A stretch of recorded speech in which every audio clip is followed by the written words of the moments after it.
Anglais, on est d'accord, pardon.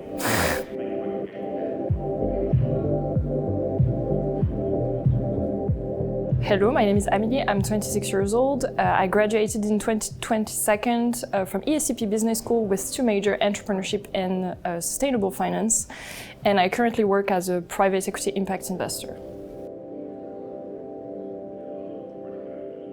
So the title of my research is the integration of ESG data into the valuation model of asset managers.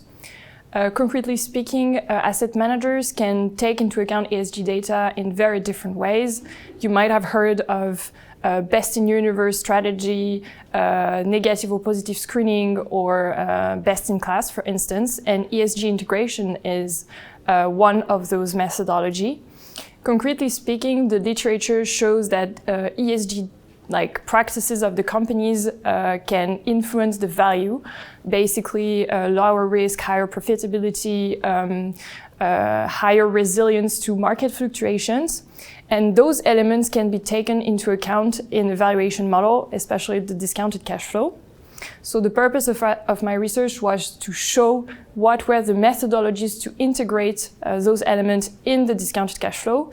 And we can see that there are 2 possible ways, either by adjusting the cash flows or by adjusting the cost of capital. So the purpose was to ask to 17 asset managers how they were doing and what was the methodology chosen and whether or not it was the right or the wrong methodologies and how they could get some insights out of their, let's just say, peers and how they were doing. So the main conclusions are could be split in 2 groups. You have a group of conclusions that can be of interest for asset managers, basically what the asset managers are actually doing. And then you have the conclusion for either professional valuators or asset managers who want to improve their methodologies to integrate ESG data. Regarding the first group, we can say 3 things mainly. First of all, asset managers, when they actually integrate ESG data into their models, they do it through the cost of capital rather than from cash flows. The second conclusion is that when you ask asset managers, they consider that adjusting cash flows is a sort of traditional financial analysis. They don't consider this to be a different strategy. While adjusting the cost of capital requires to first analyze the company, grade the company on an ESG basis, and then adjust the cost of capital upwards if the company has good qualities, or downwards if the company has bad quality. And the last conclusion for asset managers is that they do not consider this to be a generalized methodology. It's not, I just say, doing unanimity, because they consider that ESG is difficult to quantify, especially the social or the governance pillars.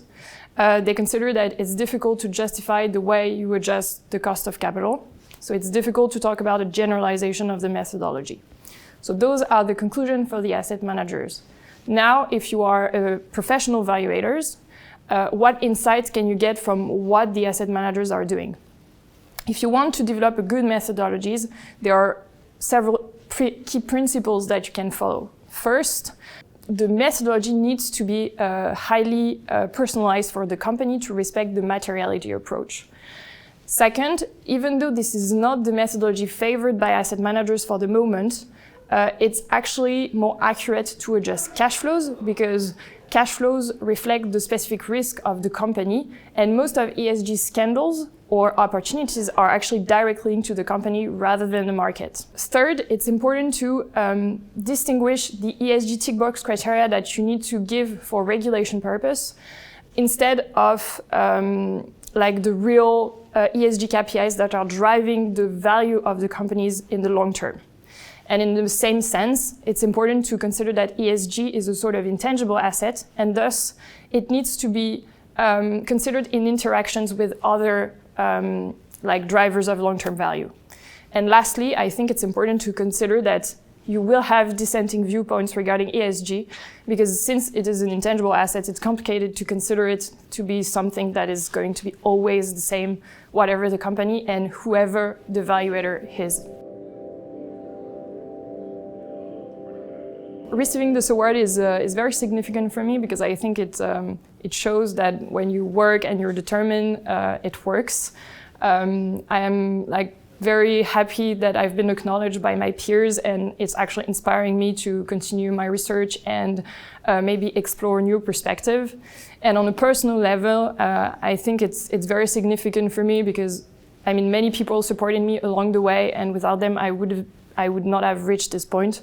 So I'm extremely happy also for them to have received this award.